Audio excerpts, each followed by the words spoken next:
All right, I'm going to say it once, only once ever. Savor it, because this is it. Kwesi put the fries in the bag. Welcome to the Locked On Vikings podcast.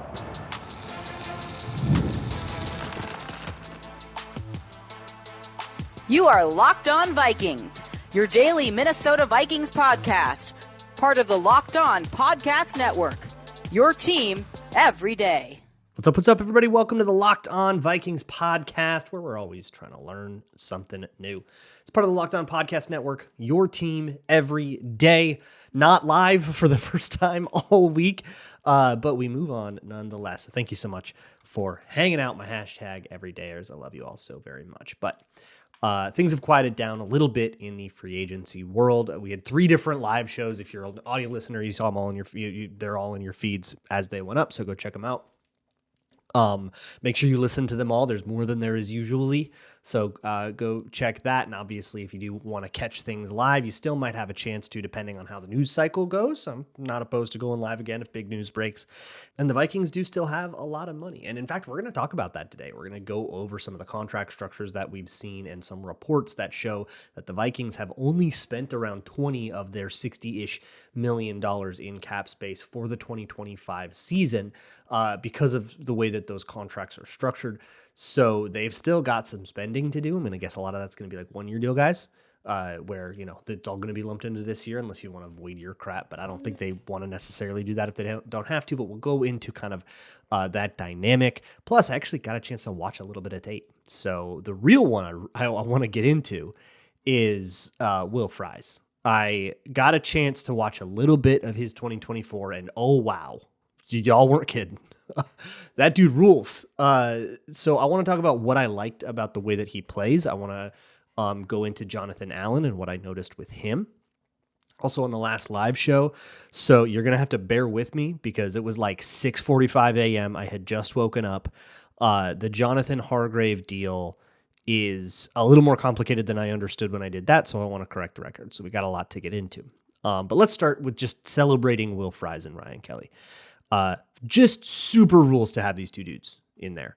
Ryan Kelly to me wasn't quite as exciting. He did have some times where he would get walked back. He would do the anchor thing. And I think that's just going to happen to like every center. It's just not going to quite feel as bad.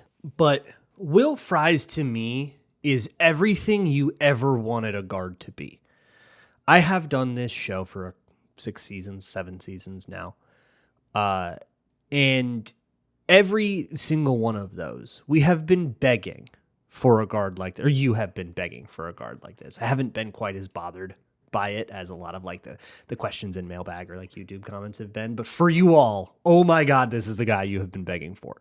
Because it seems like he's going to play right guard, right? Like he played right guard last year. Right guard is the position that the Vikings like made a switch at. Like they benched a guy last year, right? So it seems like right guard is the natural place. And so it only seems natural to compare him to Ed Ingram. And if you remember like the detailed Ed Ingram breakdowns that I did, his move would be to kind of like super hyper commit to his outside arm. He would throw that outside arm. He would turn his shoulders. He would try to play as long as possible to get a reach advantage and try to win the rep that way. And that would work plenty of the time. And then when it didn't work, guys would get through the B gap on him. He would turn his slips and he would try to rush you past the quarterback. That was like plan A and plan B for him.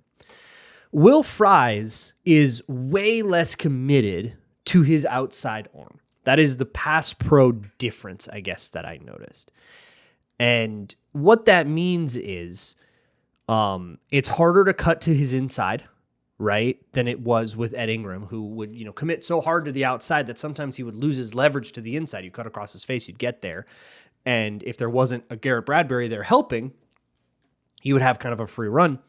And it also is just a less risky way to be. Now, look, with Ingram, I always thought that was an overrated problem. I think there were a lot of reps that looked worse than they were. But if you were bothered by those, that's not exactly the kind of thing that we're going to see happen with Will Fries anymore. So congratulations to you. I think the thing that got me the most, so I made a point to watch, he only played 5 games last year. And I'll talk a little bit about the tibia in a sec, but I watched specifically the Bears and Packers games. Those seem important. How does this guy do against Gervon Dexter? How does this guy do against Carl Brooks? He's probably going to see those guys twice a year now. And boy, he had Gervon Dexter in hell. Walked that dude back constantly. And I think it's a bummer because if you saw one clip of Gervon Dexter from that game, it was probably the one dub he got where he crossed Will Fries' face. He got a pressure. It was a good play. But for the most part, Dexter was just getting smoked.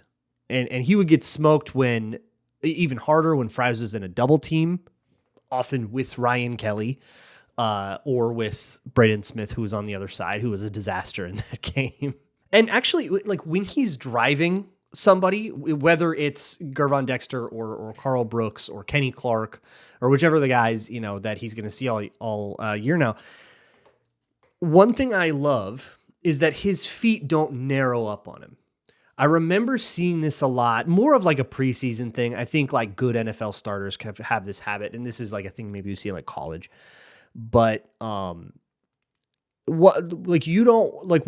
thing that you will see, Ed Ingram would do this too, is that feet will narrow when you drive. So what do I mean by that? Well, when you feel you've gotten control of a guy and you want to start moving him back, you want to start sledding him, right?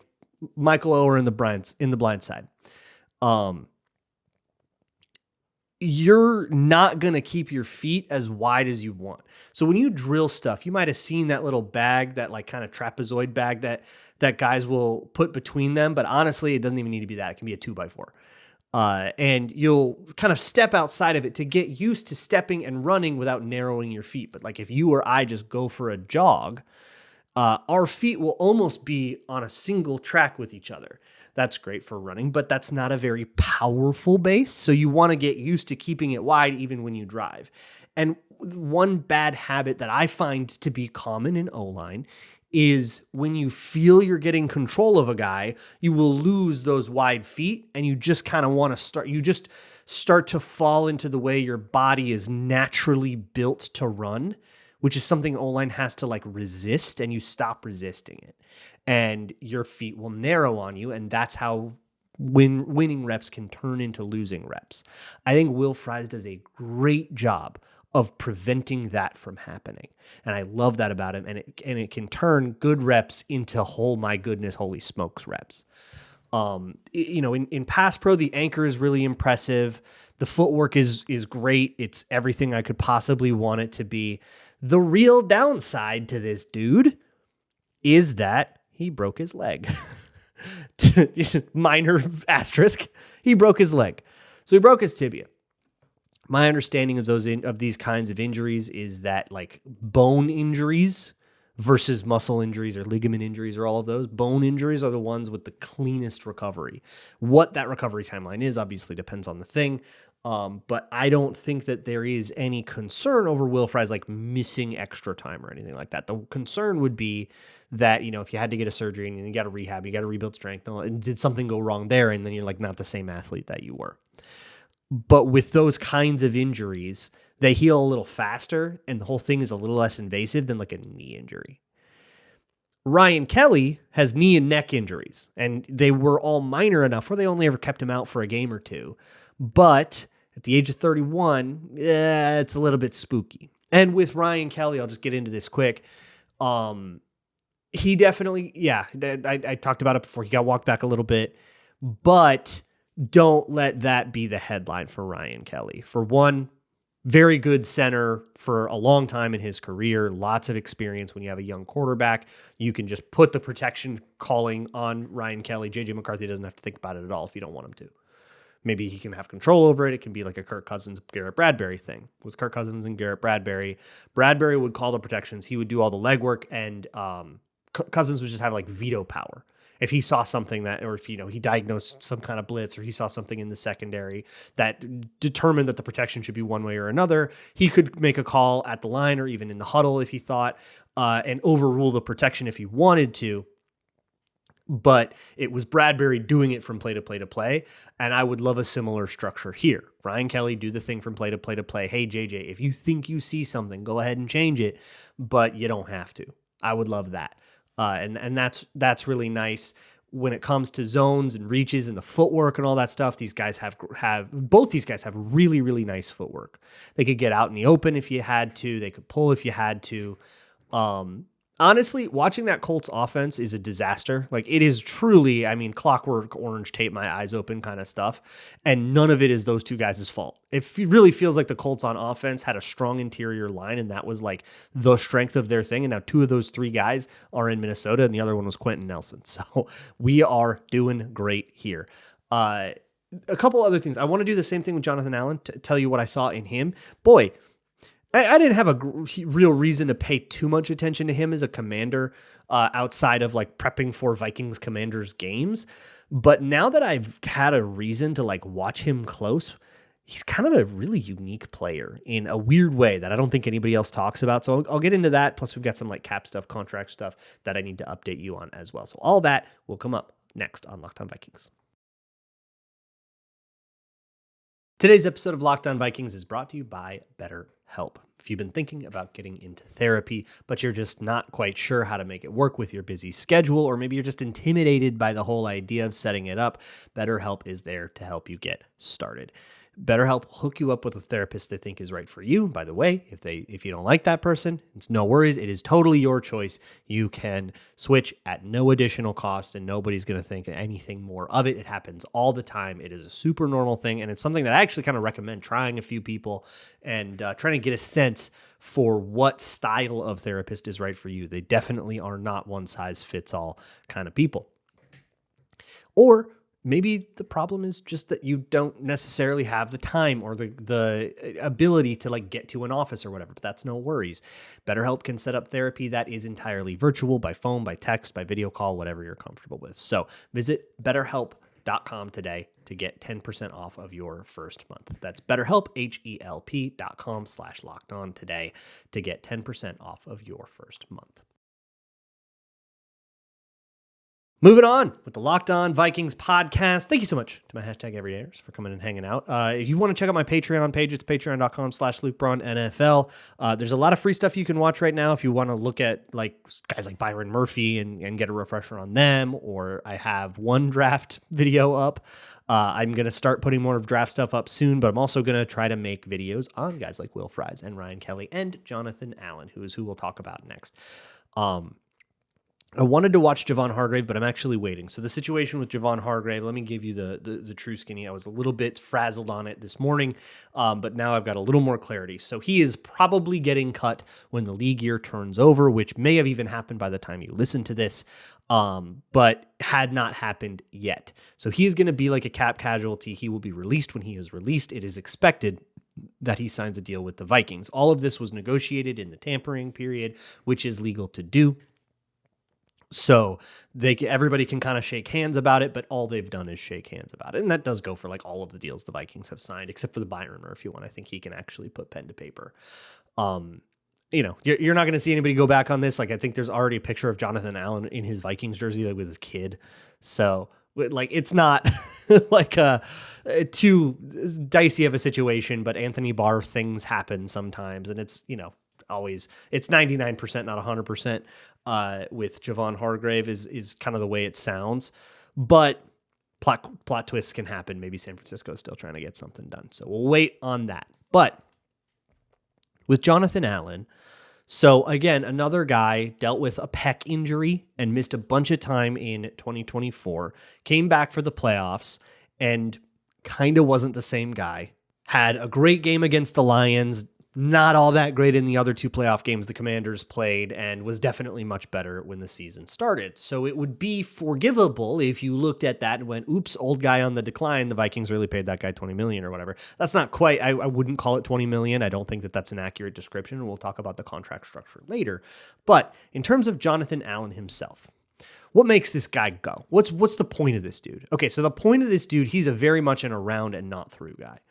I think I talked about it. I was talking about some draft prospect. I forget if it was on this show or if it was on MFP, Minnesota Football Party, Mondays and Thursdays. We go live every morning, 10 Central. But I was talking about guys that go around versus guys that go through, right? And this is a defensive line thing.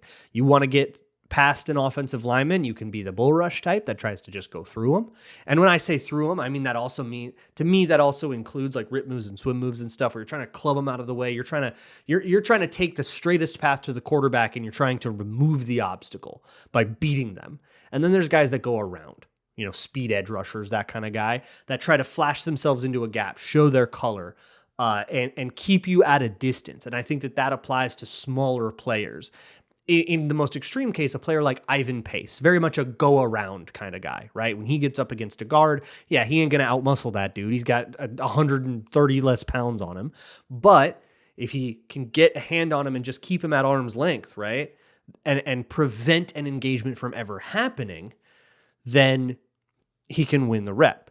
Another way to think about that maybe is a guy that wants to prevent a true engagement and a guy that thinks that they can win a true engagement. And Jonathan Allen is one of the better players that I can remember at being an around guy. In a vacuum, I prefer a through guy to an around guy, but that doesn't mean that being a guy that goes around is an invalid thing by any stretch of the imagination. And Jonathan Allen has established a phenomenal career being an around guy. He prefers to keep you off of him, to keep you at arm's length. If he's pass rushing, for example, his favorite move is going to be a strong lateral first step, like a strong slant step, which is usually part of the defensive play call. But if there's a strong slant step, he loves to use that and club you like into that momentum so that the guy that's supposed to be blocking him is now just like not going to get there. And he's won quite a few reps doing that. He has a good swim move. He has a good rep. Like he has good moves. Very, very much a strong fellow that can, get you on the push-pull, that kind of thing, put you down and be really strong-handed. And I think the strength of Jonathan Allen to me that I found the most exciting was in his arms and his hands, the way he used his arms and his hands. But it's kind of funny. This is the unique thing that I was teasing before. It's very long and loopy. It's not the quickest, tightest motion that I've ever seen. When he swim moves, he really like windmills his arm all the way around rather than trying to, punch the apple off the shoulder like some people teach it.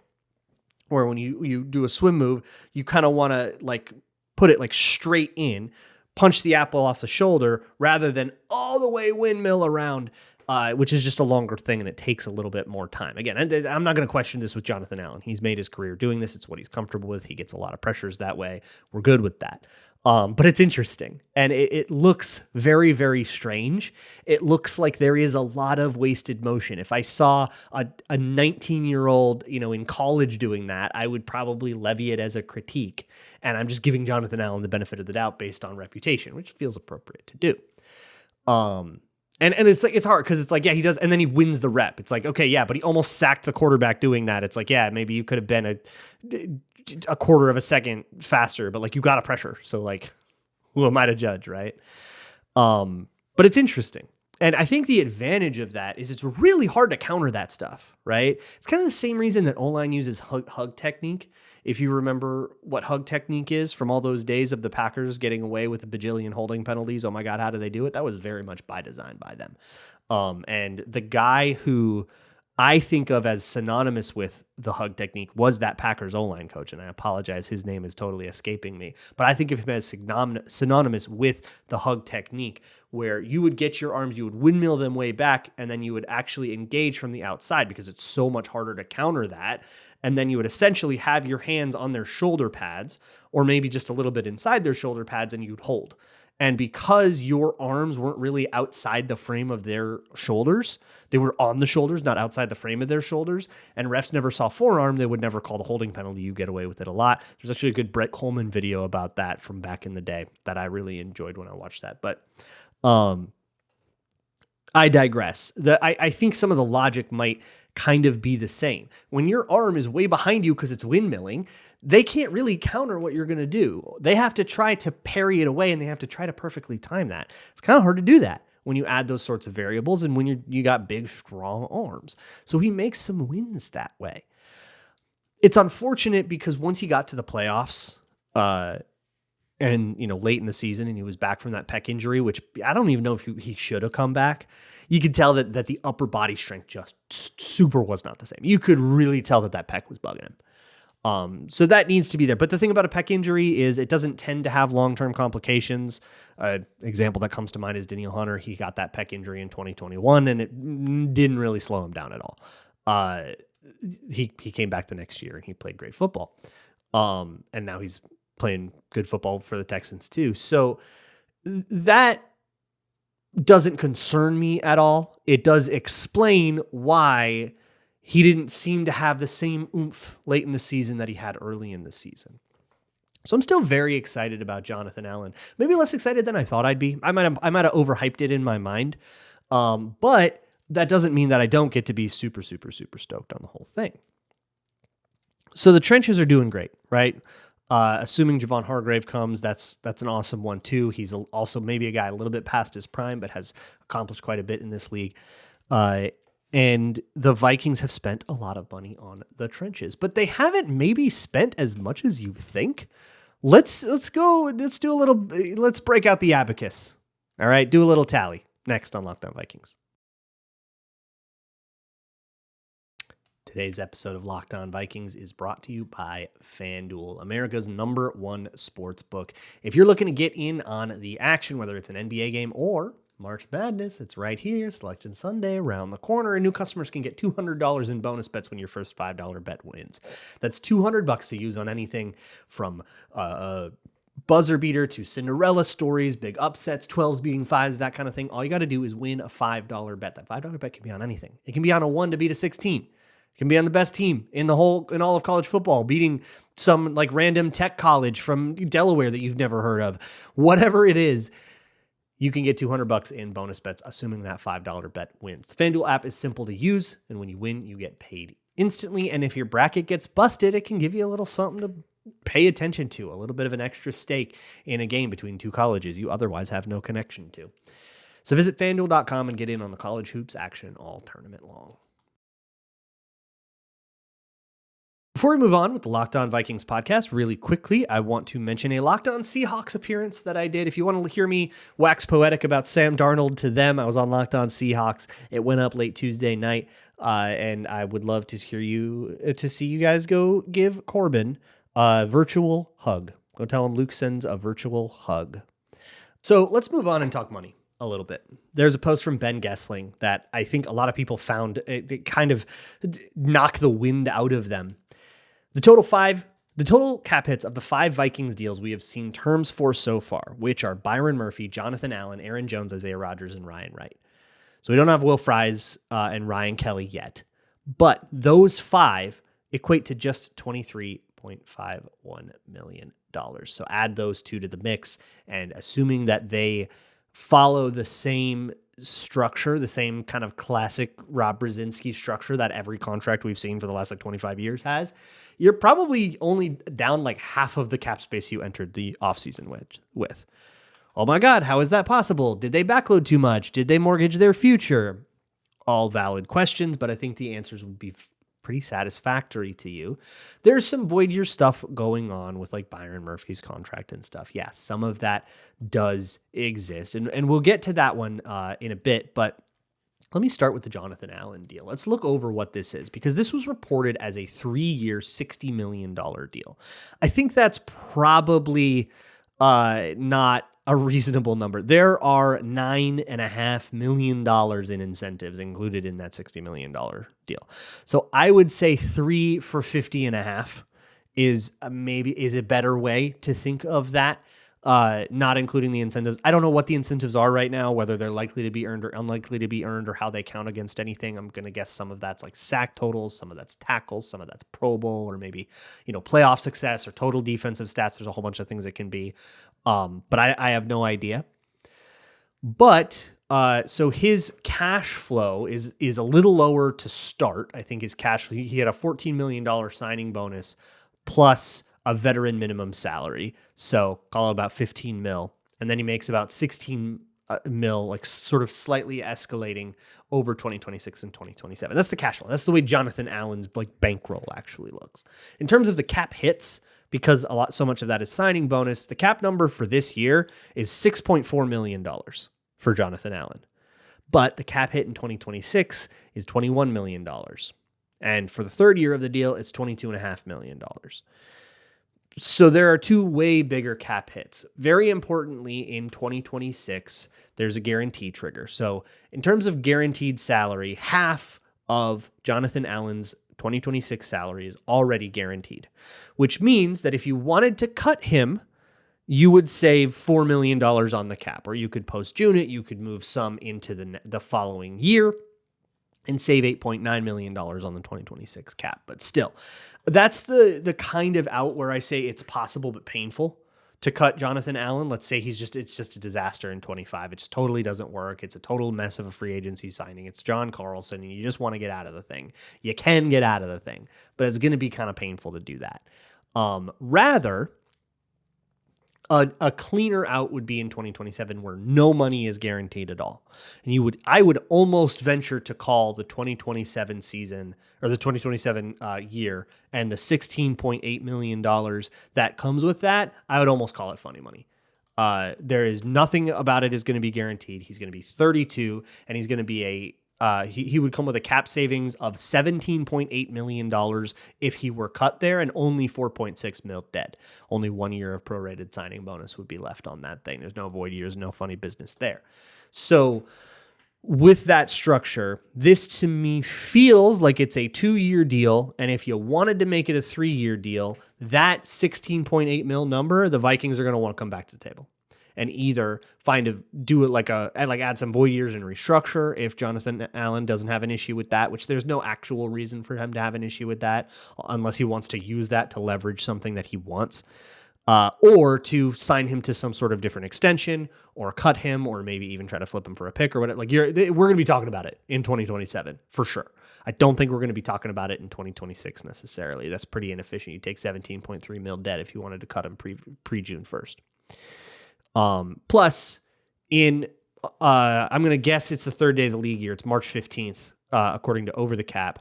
The rest of his salary will guarantee. So you're not talking ever that there's going to be like a camp cut, right? If they want to cut him, they're going to have to do it cap casualty style this time of year next year. And then once that triggers, then there's no money to be saved basically at all. The rest of his 2026 salary becomes fully guaranteed. And then really you're not getting out of that until next year. So you're betting that you get good play this year out of Jonathan Allen, and you're pretty sure you're going to get good play next year out of Jonathan Allen, but you're not that sure you're going to get good play in the third year of that contract. That's the way it kind of reads to me, which I think is a pretty responsible way to look at a player who's 30 when he's signing this deal. He'll be 32 when that very cuttable year comes around.